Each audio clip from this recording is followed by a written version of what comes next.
Bonjour tout le monde, Samuel Lessard pour RPM. Au volant cette semaine de la Honda Accord de 11e génération, année modèle 2023. Honda persiste avec ce modèle-là malgré le déclin des ventes des berlines intermédiaires sur notre marché.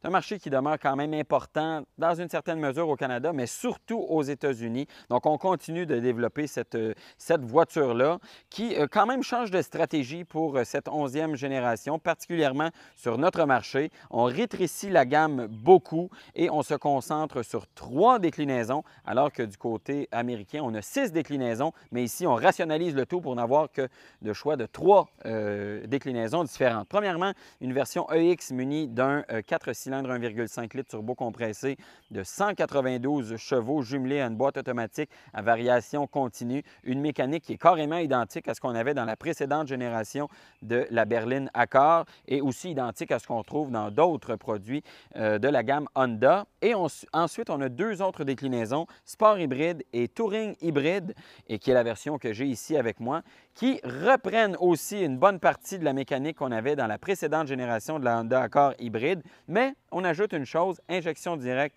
sur le moteur thermique dans le but d'améliorer l'économie de carburant et la performance globale. Ces 2 déclinaisons-là, donc, sont plus équipées que la version EX de base et les prix, ça paraît, ça monte. Pour la version Sport, on est à environ 43 000 et pour la version Touring que j'ai avec moi, on est à 46 500 $. Donc, quand même des prix qui sont durs à avaler, surtout quand on compare à la concurrence. Si on pense à la Toyota Camry hybride qui, dans sa version XLE tout équipée, va être autour de 43 500 $, donc 3 000 de plus du côté de la Honda Accord, ou encore de la Hyundai Sonata Ultimate qui va avoir un prix de 44 000 $, transport et préparation inclus. Donc, encore une fois, 2 500 $ de moins que la Honda Accord. Donc, on continue sur cette lancée-là chez Honda, des prix qui sont supérieurs à la concurrence.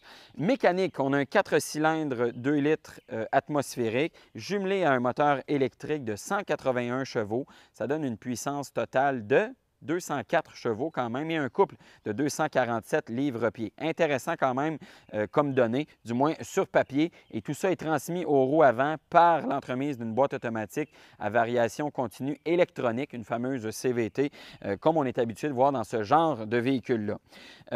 En termes de style, je veux parler de ça avant de passer du côté des impressions de conduite parce qu'on a une approche beaucoup plus sobre que ce qu'on avait précédemment avec la Honda Accord. Honnêtement, je trouve que ça fait vraiment du bien parce que l'ancienne, ça vieillissait plutôt mal en termes de style, mais là, on a une approche beaucoup plus sobre qui me fait penser un peu à ce qu'on a du côté des constructeurs allemands. Très rectiligne, pas de flafla et on y va vraiment en sobriété. Donc, c'est un design qui risque de bien passer à travers l'épreuve du temps. Et vous savez, c'est pas pour rien que je l'ai mis dans cet angle-là parce que ça donne l'impression, quasiment quand on la regarde comme ça, d'avoir une Audi A7 à cause justement de la forme des feux à l'arrière, de la ligne de toit également qui se prolonge en quelque sorte dans le coffre. Quand même une comparaison qui n'est pas piquée des verres, la Audi A7, et donc j'imagine qu'on n'est pas étranger à ça du côté de chez Honda. On a sans doute fait exprès pour donner un look un peu plus haut de gamme à cette nouvelle génération d'Honda Accord-là. À bord, pour ce qui est du style, on a une approche similaire à ce qu'on a du côté du CR-V et de la Honda Civic, donc un tableau de bord qui est bas, très rectiligne dans l'approche avec un écran qui est vraiment placé en haut de tout ça, commandes de climatisation qui sont très claires. Je sais que c'est assez banal comme approche, mais moi, j'aime ça. Je trouve que c'est vraiment, vraiment bien conçu. Les commandes sont au bon endroit. L'ergonomie est très bonne. L'écran remonté, vraiment, c'est facile de le consulter. Même chose pour l'instrumentation numérique de 10 pouces qui est facile, clair à consulter. Et on a en plus dans cette version-là un affichage tête haute qui nous permet d'avoir une vue sur les différentes données critiques à la conduite. Et d'ailleurs, système d'infodivertissement, on a ici un écran de 12 pouces avec une nouvelle interface Google qui est modernisée par rapport à ce qu'on avait précédemment. Très fluide comme approche et ça fonctionne vraiment très bien. C'est rapide comme système. Qualité de construction, qualité de finition à l'intérieur, c'est relevé par rapport à ce qu'on avait précédemment. Bonne nouvelle, donc on la paye cher, la Honda Accord, mais au moins on ne fait pas de concession de ce côté-là. Impression de conduite maintenant, motorisation qui fonctionne bien, bon couple à bas régime, ça c'est vraiment idéal en situation urbaine par exemple parce qu'on est capable d'avoir beaucoup de couple pour décoller d'une intersection par exemple ou même pour se faufiler dans la circulation. Le moteur électrique est vraiment présent et permet d'avoir une conduite qui est vive. Ça c'est intéressant. Et quand on passe au mode thermique, si on veut plus de puissance ou si la batterie d'un peu plus d'1 kWh s'en vient épuisée, la transition se fait vraiment de façon fluide, on sent à peu près rien. Il faut vraiment consulter l'instrumentation pour savoir si on est en mode électrique ou en mode thermique. Transmission à variation continue qui simule des rapports également. Tout ça se fait en douceur et ça permet d'avoir une sensation qui est un peu plus naturelle en termes de réaction de la mécanique. Tenue de route, bonne nouvelle encore une fois, du côté de l'Accord, on a conservé ces qualités dynamiques. Donc, un empattement qui est de la même longueur que ce qu'on avait auparavant, mais des voies légèrement plus larges, une voiture un peu plus basse également, qui colle bien à la route, une tenue de route qui est tenace, direction qui est agréable également.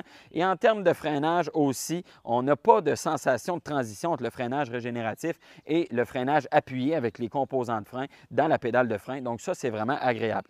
Petite astuce, palette de régénération derrière le volant dont on peut servir pour moduler le niveau de freinage qui est procuré par le moteur électrique. On a 6 niveaux, c'est facile à prendre en main et on peut même utiliser un espèce de mode de freinage régénératif constant, c'est-à-dire qu'on va maintenir la régénération la plus forte possible. Donc, aussitôt qu'on va relâcher l'accélérateur, le véhicule va se mettre à freiner. Malheureusement, il n'y a pas de conduite à une pédale, mais c'est la norme de ne pas avoir ce dispositif-là dans les véhicules hybrides.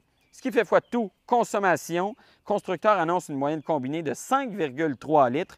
Et je vous dirais qu'on est assez ambitieux parce que moi, je ne suis pas venu à bout de descendre en bas de 6,4 litres avec le véhicule. Donc, 1,1 litre de plus que ce qu'on annonce du côté du constructeur. C'est vrai que j'ai fait beaucoup d'autoroutes et que cette mécanique-là est surtout avantagée en situation urbaine, en circulation en ville, par exemple. On voit la consommation qui diminue et c'est là où on voit l'apport de la motorisation électrique qui vient vraiment donner un coup de main de ce côté-là. Comment on se positionne avec cette voiture-là? On va y laisser le temps d'arriver. Ça débarque tout juste chez les concessionnaires et c'est aussi une voiture dont la disponibilité va être quand même limitée sur le marché. Le constructeur fait face à des problèmes d'approvisionnement de pièces et de modèles. Donc, du côté de l'Accord, ça risque d'être problématique de ce côté-là également. Et comme c'est une nouvelle génération, évidemment, c'est un véhicule qu'on conserve en évaluation et on va vous revenir avec une recommandation quand ce sera approprié. En attendant, allez sur rpmweb.ca, lire les contenus sur la Honda Accord et bien sûr, réagissez. Comment vous la trouvez, cette nouvelle berline-là? Trop banale, jolie, juste à point? J'ai hâte de vous lire. Bonne semaine tout le monde.